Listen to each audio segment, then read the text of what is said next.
Les anges sont donc des créatures divines qui manifestent la toute-puissance de Dieu par leur multitude.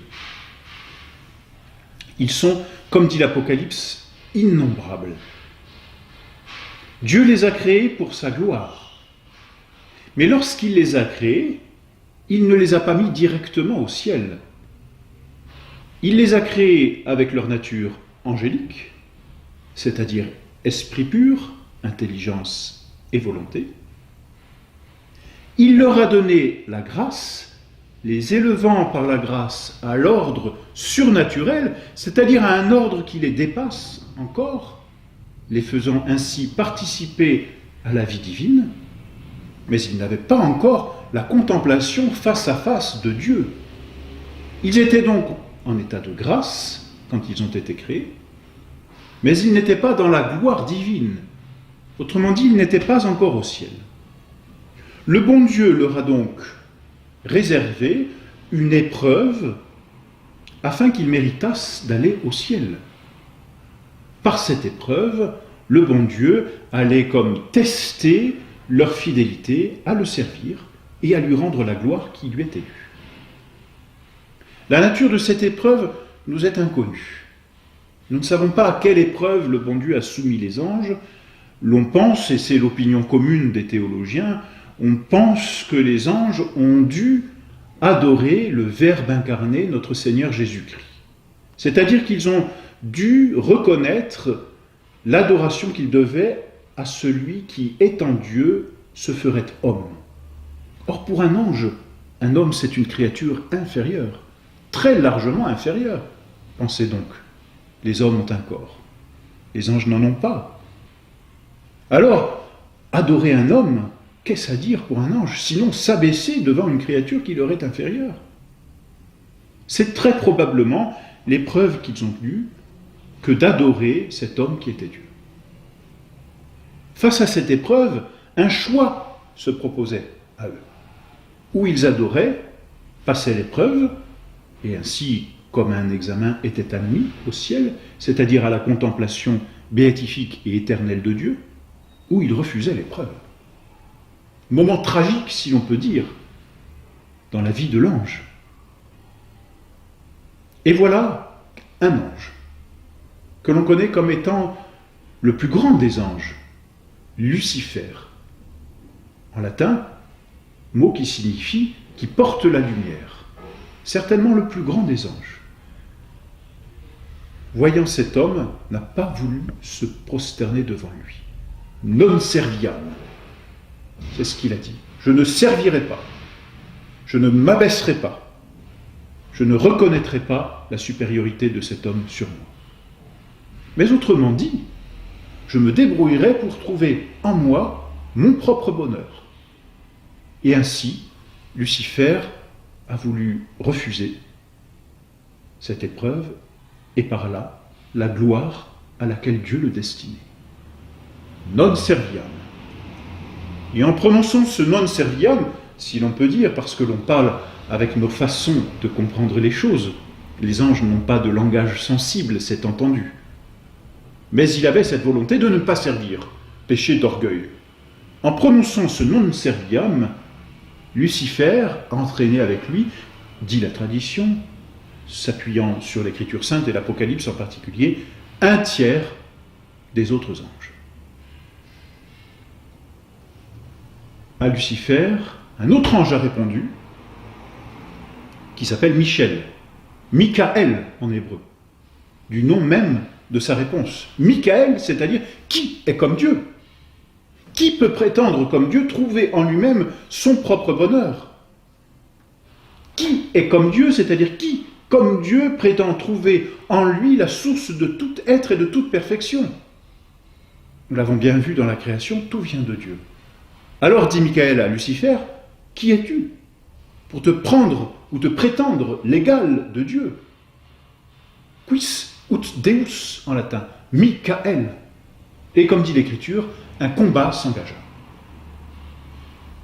Et Lucifer, avec le tiers des anges, selon la tradition, fut précipité en enfer. Quant aux autres anges qui ont suivi Saint Michel, l'archange Saint-Michel, eux ont remporté l'épreuve et ont pu obtenir d'aller au ciel.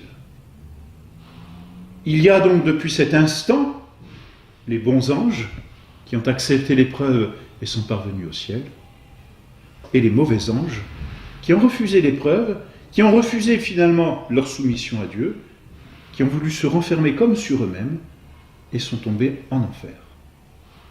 Châtiment terrible pour des anges, que nous pouvons avoir, nous, hommes, un peu de mal à comprendre. Parce que un ange qui chute, qui pêche, comme nous l'avons vu avec Lucifer, c'est un ange qui finalement s'aveugle dans son intelligence. Et comme l'ange est simple, son acte est en même temps simple, mais parfait. En ce sens que l'ange ne peut pas revenir sur ce qu'il décide, sur ce qu'il veut, sur ce qu'il voit. L'ange qui a péché a obscurci son intelligence et obstiné sa volonté dans le mal. Nous, du fait que nous sommes corporels et donc que nous sommes rationnels, nous procédons par étapes. C'est-à-dire que nous voyons une chose avant d'en voir une autre, nous raisonnons, justement, c'est de là que vient le mot rationnel, et en procédant ainsi d'étape en étape, nous arrivons à une conclusion. Mais nous pouvons parfois revenir en arrière, parce qu'il y a eu des étapes. L'ange procède sans étape. On dit qu'il est intuitif. Alors lorsqu'il s'engage totalement, mais aussi irrémédiablement. Avec cette différence aussi par rapport à nous, qu'il voit tout d'un coup. Donc Lucifer, en refusant de servir Dieu, s'y est engagé obstinément. Il savait qu'il ne pouvait plus revenir sur sa décision. Et quand bien même il le voudrait, c'est impossible. Et ce qui est pire, c'est qu'il ne peut même pas vouloir revenir sur sa décision. Il ne peut pas revenir en arrière. Il ne peut pas se repentir. Sa volonté s'est obstinée, parce qu'elle ne procède pas par étapes, mais elle procède d'un seul acte, total, plénier. Ainsi, les anges qui sont en enfer sont aveuglés dans leur intelligence, obstinés dans le mal, exclus du ciel, et ensuite souffrent d'un tourment qui les humilie et que l'on appelle le feu, mais d'un feu matériel. Là encore, c'est une action de la toute-puissance divine qui permet à ce feu matériel d'avoir une action sur ces êtres purement spirituels. Mystère, mais mystère du mal, que les anges ont commis sciemment, volontairement et obstinément.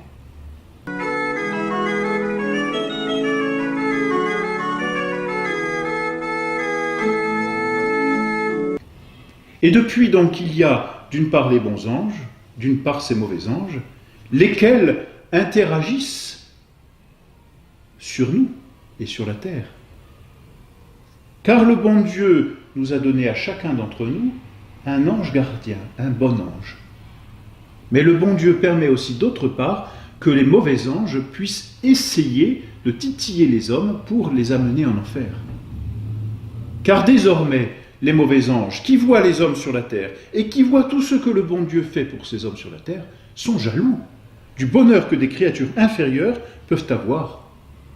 Bonheur qui va être supérieur à leur malheur, naturellement.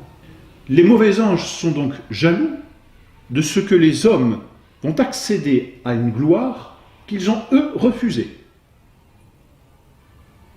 Alors ils tentent les hommes, sans pouvoir forcer la volonté des hommes. Les anges n'ont aucun pouvoir sur l'intimité de l'âme de l'homme. Ils ne peuvent pas forcer la volonté de l'homme. Mais ils vont tenter, par l'extérieur, par la sensibilité, l'homme, afin de le précipiter avec eux en enfer. C'est là le côté terrible de la jalousie qui entraîne au mal, c'est-à-dire qui entraîne les autres dans sa propre déchéance. C'est ce que font les mauvais anges. À côté de cela, les bons anges que le bon Dieu a donnés à chacun d'entre nous, nous avons tous un ange qui nous protège, que l'on appelle l'ange gardien. Les bons anges sont là pour nous protéger et nous aider. De la même façon que les mauvais anges, mais dans le bien. C'est-à-dire que les bons anges n'ont pas de pouvoir non plus sur notre volonté. Ils ne peuvent pas pénétrer à l'intimité de notre conscience, mais ils peuvent avoir une influence, et ils ont en effet une influence sur chacun d'entre nous. Ce sont nos anges gardiens, que nous devons vénérer, que nous devons respecter, que nous devons aimer.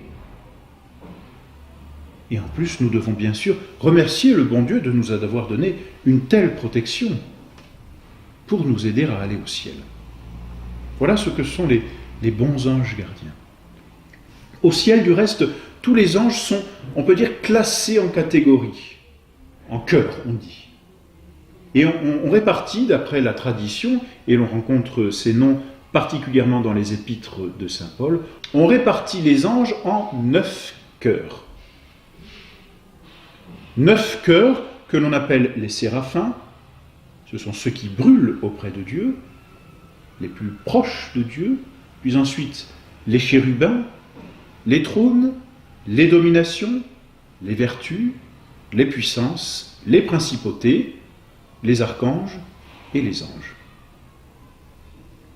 C'est la hiérarchie angélique. Hiérarchie qui nous dépasse bien parce que, comme on l'a dit précédemment, chaque ange a en lui-même sa propre espèce. Donc ce n'est pas une hiérarchie comme on ferait pour nous dans les espèces botaniques ou animales. C'est une hiérarchie qui dépend de leur fonction, c'est-à-dire de ce à quoi le bon Dieu les a destinés. Mais hiérarchie cependant révélée dans l'Écriture sainte. Et puis enfin, de tous les anges qui existent, et ils sont nombreux, et ils sont infiniment nombreux, puisque chaque homme a un ange gardien qui lui est propre. Eh bien, de tous ces anges, nous ne connaissons par la révélation que 3 noms d'anges. Saint Michel, dont nous avons déjà parlé, Saint Gabriel, que nous voyons dans la Sainte Écriture apparaître à Daniel, le prophète, pour lui prédire le temps de la nativité de notre Seigneur Jésus-Christ, que nous voyons ensuite apparaître à Saint Zacharie, pour lui prophétiser la venue de Saint Jean-Baptiste, la naissance de Saint Jean-Baptiste, et que nous voyons aussi et surtout apparaître, bien sûr, à la Très Sainte Vierge, pour lui annoncer qu'elle serait la mère du Sauveur. Et le 3e ange que nous connaissons, c'est Saint Raphaël, médecine de Dieu, ce compagnon que nous voyons voyager dans l'Ancien Testament aux côtés du jeune Tobie, pour le protéger des dangers du long voyage qu'il a à parcourir. Les autres noms des anges ne nous sont pas révélés dans la Sainte Écriture.